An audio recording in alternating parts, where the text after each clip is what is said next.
ya. Jadi bikin dinding itu prosesnya panjang sahabat PU dan membutuhkan waktu, dan memang harus mengikuti semua tahapan tadi hingga terbentuknya sebuah dinding yang bagus, memenuhi syarat secara strukturalnya maupun syarat secara arsitekturalnya atau keindahannya sahabat PU. Halo sahabat PU, kembali di channel Nugroho PU. Pada kesempatan kali ini saya akan membuka sebuah bahasan yang mana bahasan ini bermula dari salah satu pertanyaan dari para sahabat PU yang telah masuk di kolom komentar. Pertanyaan ini berasal dari @teguhwiono8319. Beliau bertanya, dinding diplester, diaci, lalu dicat dasar ya? Apa tidak diplamir dulu Om Nuk sebaiknya? Oke, berangkat dari pertanyaan ini dan pertanyaan-pertanyaan lain yang telah masuk di kolom komentar seputaran tentang dinding ya. Kali ini bahasannya kita simpulkan, yaitu bahasan tentang tahapan pekerjaan pembuatan dinding dari mulai awal hingga akhir. Kita simak bersama-sama. Baik, sahabat PU, untuk memulai bahasannya, kita mulai dari apa itu dinding ya, atau definisi dinding. Bahwa dinding itu adalah sebuah konstruksi atau bidang yang membatasi suatu area atau wilayah. Itu yang dinamakan dinding. Hingga terbentuklah sebuah ruang ya. Jadi suatu area bisa kita sebut sebagai ruangan itu kalau ada dindingnya. Seperti itu sahabat PU. Oke, kemudian material apa saja yang biasa dipakai untuk bikin dinding? Kita spesifikin lagi ya, bahasanya terkait dengan rumah tinggal saja. Banyak hal sahabat PU sebenarnya material pembuat dinding itu. Kalau dulu orang itu biasa membuat dinding rumahnya terbuat dari anyaman bambu ya, dengan rangka bambu-bambu gitu ya. Kalau di daerah saya dulu biasa disebut dengan gedek. Tapi nggak tahu ya kalau di daerah sahabat PU apa namanya. Dinding yang anyaman bambu itu loh sahabat PU, itu ya. Kemudian ada juga yang membuat dinding dari bahan papan ya. Papan yang tebalnya 2 cm, kemudian lebarnya itu adalah 20 cm ya kan. Kemudian panjangnya itu 2 meteran biasanya. Ya, itu juga ada dirangka dengan kayu-kayu kaso ya. Itu ada rumah-rumah kayu dulu. Yang bagus itu yang kayunya jati tentunya ya sahabat PU ya. Bahkan dinding-dinding kayu tersebut atau papan kayu tersebut masih ada yang tetap bertahan rumahnya sampai sekarang. Oke, kemudian lanjut lagi, yaitu mulai dikenal dengan dinding bata merah sahabat PU. Nah, dinding bata merah itu sampai saat ini masih jadi sebuah pilihan dalam membuat sebuah dinding di pembangunan rumah-rumah saat ini. Dan ada lagi yang namanya batako ya. Batako itu lebih besar ukurannya daripada bata merah dan terbuat dari campuran semen dan pasir ya. Kalau bata merah kan terbuat dari tanah liat yang dibakar atau melalui proses pembakaran. Kemudian ada yang namanya batako ya, campuran antara semen dan pasir. Kemudian dibentuk sedemikian rupa yang ukurannya lebih besar ya. Kemudian yang paling baru ya sekarang itu ada yang namanya bata ringan sahabat PU ya. Bata ringan yang sering orang sebut dengan sebutan Hebel, karena dulunya memang merek yang pertama kali muncul itu adalah Hebel ya. Maka orang-orang suka menyebut bata ringan itu dengan sebutan Hebel. Maka baiknya kita menyebut material tersebut dengan sebutan bata ringan saja sahabat PU. Nah, kemudian dari kesemua material pembentuk dinding tadi itu kita kerucutkan lagi bahasannya. Yang paling populer saat ini itu adalah material bata merah dan juga bata ringan, yang biasanya jadi sebuah opsi dalam pembangunan sebuah rumah untuk membentuk dindingnya ya sahabat PU. Bahkan di proyek Nugroho PU pakainya ya kalau nggak bata merah ya bata ringan tersebut. Kita bahas untuk cara pemasangan kedua material tersebut. Bata merah itu dipasang dengan perekat campuran antara pasir dicampur dengan semen, dicampur dengan air tentunya dengan perbandingan-perbandingan tertentu ya. Kemudian pemasangan bata merah itu zigzag seperti ini ya. Nah, ini populer sekali pasangan susun bata ya seperti ini hingga membentuk sebuah pola yang jika masang keramik dengan pola seperti itu disebut pemasangan susun bata ya kan.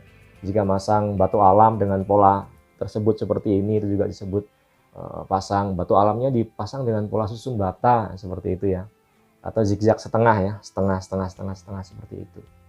Nah, itu yang paling populer untuk pemasangan bata merah. Sebenarnya untuk dinding bata merah itu ada beberapa istilah ya, ada yang namanya pasangan setengah bata. Yang sekarang yang sering kita buat itu adalah pasangan setengah bata.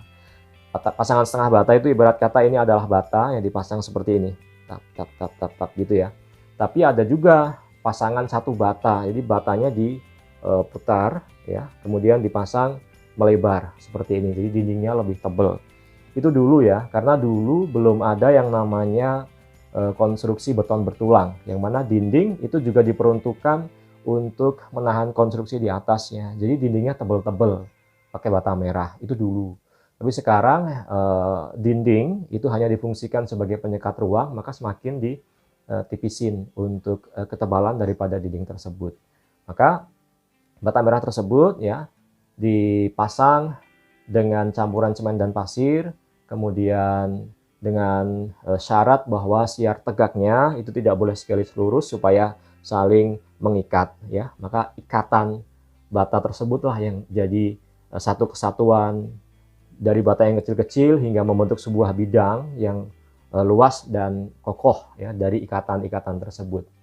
Ya, bahkan dulu ada yang namanya rolakan bata. Bata yang dipasang secara vertikal yang biasanya ada di atas jendela yang difungsikan sebagai balok latte sahabat PU atau balok ongliong atau balok lintel. Dulu ya sebelum adanya konstruksi beton bertulang itu semuanya pakai bata. Ya, seperti itu. Kemudian ketebalan perekat bata merah itu tadi atau adukan semen pasirnya tadi itu di kisaran 2-3 cm umumnya ya. Kemudian material berikutnya adalah material bata ringan. Material bata ringan ini ukuran di pasaran itu ada dua yang paling populer sahabat PU. Yang pertama adalah yang ukuran atau dimensinya 7,5 cm kali 20 cm dikali dengan 60 cm. Yang kedua itu adalah yang tebalnya 10 cm dikali 20 cm dikali 60 cm ya, seperti itu. Nah, bata ringan ini itu dipasang dengan perekat khusus atau semen perekat bata ringan sahabat PU ya. Sudah banyak sekali brand-brand perekat bata ringan ini, dimana ketebalan dari perekat tersebut itu kurang lebih hanya di 3 mm saja ya, karena bata ringan itu memang dibuat ya plus dengan perekatnya tersebut sahabat PU. Sekalipun sebenarnya bata ringan itu juga bisa dipasang dengan campuran semen dan pasir ya, dengan ketebalan 1 cm itu juga bisa juga. Tapi kan ya malah ribet ya, karena kita tahu bahwa bata ringan adalah presisi ya, maka kita pakai saja sifat kepresisian bata ringan tersebut dengan perekat yang tipis, jadi enak banget. Kalau pasangan pertamanya sudah lurus, sudah level, sudah tegak ya, maka yang di atasnya tinggal ngikutin saja.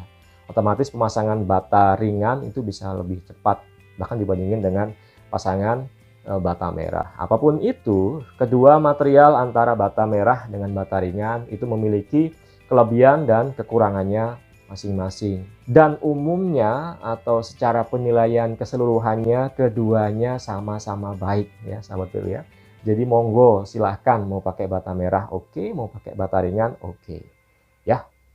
Oke, kemudian setelah dipasang bata merah maupun bata ringan ya, itu pertanyaan selanjutnya adalah kapan pekerjaan plesteran itu bisa dilakukan sahabat PU. Jadi kita harus menunggu pasangan bata merah atau bata ringan kita itu kering sempurna terlebih dahulu. Khususnya untuk bata merah itu bisa dilakukan pekerjaan plesteran di 14 hari ya, atau 2 minggu sahabat PU. Nah, itu juga tentu situasional ya, bergantung dari cuaca pada saat proyek dilaksanakan. Kemudian biasanya kalau tukang-tukang ya, atau mandor-mandor yang sudah senior, sudah pengalaman gitu, instingnya biasanya sudah mulai muncul sahabat PU. Jadi tahu mana pasangan bata merah yang kiranya sudah bisa untuk dilakukan pekerjaan plesteran, itu mereka akan tahu sahabat PU. Jadi 2 minggu tadi itu hanya secara teoritis saja, aktualnya di lapangan tentu banyak hal yang mempengaruhi kapan kita bisa melakukan pekerjaan plesteran tersebut untuk bata merah. Nah, namun kalau untuk bata ringan ini bisa kita lakukan lebih cepat untuk pekerjaan plesterannya sahabat PU, karena kita tidak perlu menunggu lama sampai 2 minggu gitu untuk mengeringkan perekat bata ringannya itu sahabat PU ya. Secara waktu di 24 jam saja itu sudah cukup kuat untuk perekat bata ringan tersebut hingga bisa langsung masuk ke pekerjaan plesteran. Nah, lalu syaratnya bagaimana supaya pekerjaan plesteran itu bisa tetap dilakukan di jalannya sebuah proyek, Pak Nugroho? Masa iya harus nunggu selama 14 hari? Ya, pekerjaan itu dilakukan secara paralel. Ini masuk ke dalam manajemen proyek ya. Kita lakukan misal pasang bata ringan di area kamar dulu, ya, diselesaikan dulu sampai full. Kemudian tunggu kering, kita masang bata ringan di area yang lain dulu, ya, di area ruang keluarga gitu misalnya. Nanti ruang keluarga itu selesai, kita bisa langsung plesteran ke yang sampingnya. Seperti itu. Jadi pekerjaan dilakukan secara paralel. Nanti bisa bergantian sahabat PU untuk tahapan-tahapan pekerjaannya. Nah, ini tukang-tukang senior, mandor-mandor senior, para pelaksana itu pasti paham terkait dengan manajemen pelaksanaan proyek seperti ini. Ya. Kemudian untuk ketebalan plesteran, jika diaplikasikan pada permukaan dinding bata merah, itu memang cukup tebal sahabat PU. Ketebalannya ada di 2 sampai 3 cm ya. Itu karena kita tahu bahwa celah di antara pasangan bata merah itu kan banyak sekali ya. Jadi kita butuh ketebalan untuk membuat dinding yang tegak, lurus dan rata pada pasangan dinding bata merah. Namun kalau untuk pasangan dinding bata ringan itu kita bisa mengaplikasikan plesteran secara lebih tipis, bahkan di 1 sampai 2 cm saja sudah bisa. Dan pekerjaan plesteran bata ringan itu ada juga material khususnya sahabat PU. Jadi material khusus dibuat untuk plesteran bata ringan ya. Sebelum masuk ke tahapan pekerjaan plesteran ini, itu juga banyak banget tahapannya. Saya sebutin ya, di awal baik bata ringan maupun bata merah itu dikamprotin terlebih dahulu dengan campuran semen dan pasir, namun sedikit encer ya, diciprat-cipratin gitu hingga membentuk sebuah tekstur ya, tekstur atau ikatan. Ya, kemudian biarin kering dulu ya. Kemudian setelah itu dibikin kop-kopan atau kepalaan atau lajur-lajur untuk pekerjaan plesteran kita nantinya supaya dia tegak, lurus dan rata sahabat PU. Biasanya di jarak antara 1 meter sampai 1,5 meter atau sesuai dengan panjang jidar yang akan dipakai oleh tukang sahabat PU semua dalam membuat sebuah plesteran ya, kop-kopan atau kelabangan. Itu bahasa lapangannya. Nah, setelah itu baru diisi untuk plesteran di dalamnya. Nah, setelah plesteran dilakukan, tahapan berikutnya ya biarin kering dulu. Biarin muai atau susutnya plesteran tersebut itu terjadi. Karena nanti pasti plesteran tersebut akan muncul keretakan-keretakan sahabat PU ya. Sekali lagi ya, keretakan pada dinding itu adalah sebuah kewajaran. Logikanya adalah seperti ini. Dinding tersebut dibuat dari bahan yang mengandung unsur air sahabat PU. Air terkena panas ya, itu kan pasti akan menguap ya, maka plesteran tersebut itu akan nyusut dan tentu akan muncul keretakan-keretakan. Nah, itu hal yang umum ya dan wajar sahabat PU. Nah, tujuannya apa? Kenapa harus ditunggu selama beberapa hari dulu baru bisa masuk ke tahapan pekerjaan hajian? Salah satunya ya untuk itu, untuk menunggu plesteran kita retak ya, justru seperti itu sahabat PU. Nah, ketika pekerjaan plesteran kita sudah mengalami fase muai atau susut ya sahabat PU, itu kurang lebih range waktunya ada di 14 hari atau 2 minggu. Namun sekali lagi ini adalah teoritisnya ya sahabat PU ya, di lapangan banyak faktor yang bisa kita adaptasikan sahabat PU. Kemudian pekerjaan acian bisa kita lakukan. Ya, kita lakukan acian tentu dengan teknik oleh tukang-tukang semuanya atau tukang-tukang batu pada umumnya juga pasti sudah bisa ya pekerjaan acian itu seperti apa. Yang mau saya bahas adalah terkait bahan acian ya. Kalau dulu orang membuat material pasta acian itu dengan mempergunakan semen hitam biasa ya sahabat PU ya. Atau sebut saja mereknya adalah semen Gresik, ada semen 3 roda ya. Kemudian ada semen Padang ya, ada semen Garuda ya, dan lain sebagainya. Nah, itu dulu semuanya pakai itu, sahabat, pekerjaan struktur, pembuatan beton, pembuatan plesteran, pekerjaan acian itu juga pakai semen hitam itu biasa. Jadi boleh.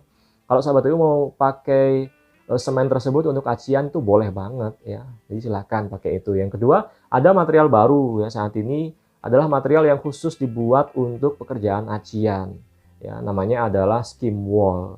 Itu ya, seiring tadi ya adanya bata ringan, kemudian ada material semen khusus buat plesteran bata ringan, kemudian ada lagi material khusus pekerjaan acian seperti itu. Silahkan mau pakai skim wall atau material khusus acian boleh, mau pakai semen hitam biasa juga boleh. Namun sifatnya biasanya seperti ini, kalau kita aci dengan semen hitam biasa itu kan dia cenderung lebih keras sahabat PU sifat dari semen tersebut ya.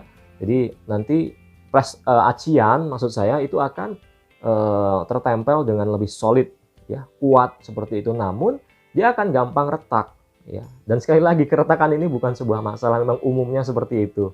Ya, kemudian yang kedua kalau pakai skim wall atau material khusus acian itu dia minim dari keretakan rambut ya. Namun dia cenderung lebih lunak ya. Di pekerjaan acian itu ada yang dinamakan dengan skonengan ya, dan juga sudutan. Ya, skonengan itu adalah pertemuan antara dinding satu dan yang satunya lagi secara 90 derajat ya, yang sisi dalam ya, sudutan dalam atau sudut dalam itu namanya skonengan. Kalau yang sudut luar ya, yang ada tirusnya, ada rusuknya, itu namanya sudutan ya, seperti itu. Nah, itu kalau pakai material khusus acian atau skim wall itu biasanya gampang gumpil sahabat PU. Jadi baiknya pakai semen hitam biasa saja ya. Nah, tentu bagi para tukang yang biasa di lapangan ya bisa disiasati atau dikombinasi antara kedua material tersebut. Atau pakai semen hitam biasa semuanya juga oke. Pakai skim wall semuanya juga oke sahabat PU. Ya. Kemudian setelah pekerjaan acian dilakukan, kemudian seluruh permukaan dinding sudah teraci dengan baik ya. Tahapan berikutnya ya biarin kering dulu ya sahabat PU ya. Kurang lebih selama 14 hari. Jadi pasang dinding baik bata ringan maupun bata merah tinggal dulu selama beberapa hari. Kemudian diplester ya. Setelah diplester tinggal dulu selama beberapa hari.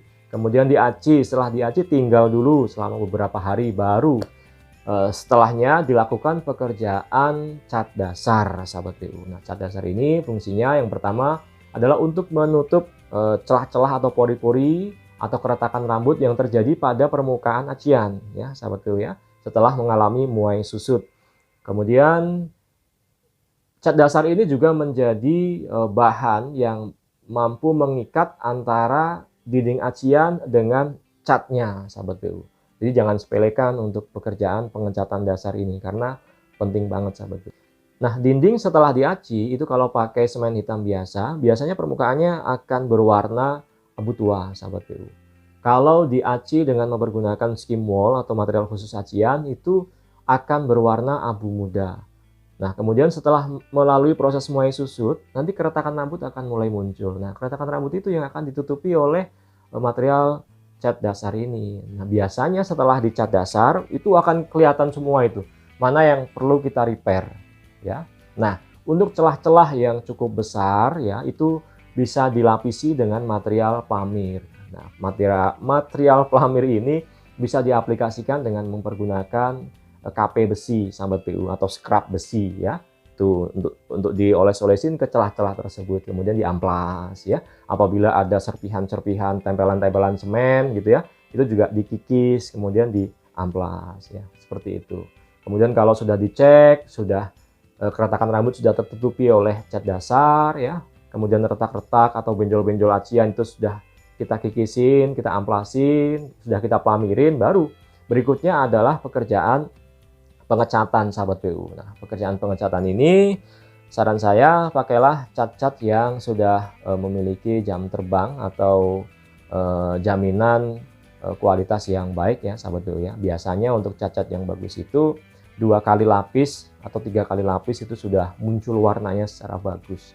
Seperti itu ya. Jadi bikin dinding itu prosesnya panjang sahabat PU dan membutuhkan waktu, dan memang harus mengikuti semua tahapan tadi hingga terbentuknya sebuah dinding yang bagus, memenuhi syarat secara strukturalnya maupun syarat secara arsitekturalnya atau keindahannya sahabat PU. Baik, saya pikir demikian yang dapat saya sampaikan. Semoga bahasan kali ini bermanfaat atau ada manfaatnya buat para sahabat PU semua, terlebih yang sudah bertanya di kolom komentar channel Nugroho PU ini. Terima kasih banyak, mohon maaf kalau nggak bisa jawabin satu persatu. Jadi ke depan akan saya simpulkan aja seperti ini dan kita bahas melalui video khusus seperti ini. Semoga bermanfaat dan menginspirasi sahabat PU. Semangat membangun.